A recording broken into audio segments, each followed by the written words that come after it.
এই একটি বাঁধের কারণে মা ভাসিয়ে দিয়েছেন তার কোলের সন্তানকে। এক বাবা শেষ চেষ্টাটা করে যাচ্ছেন বাঁচার জন্য। কোথাও বা কারো আদরের সোনামণিটা মরা লাশ হয়ে ভেসে উঠেছে। কারো বাবা চিরনিদ্রায় চলে গেছেন। কেউ বা মাকে বাঁচানোর জন্য আপ্রাণ চেষ্টা করে যাচ্ছেন।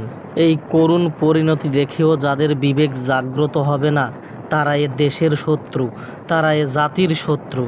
আসুন আমরা বন্যার্তদের পাশে সাহায্যের হাত বাড়িয়ে দেই। আমাদেরকে বাঁচাও।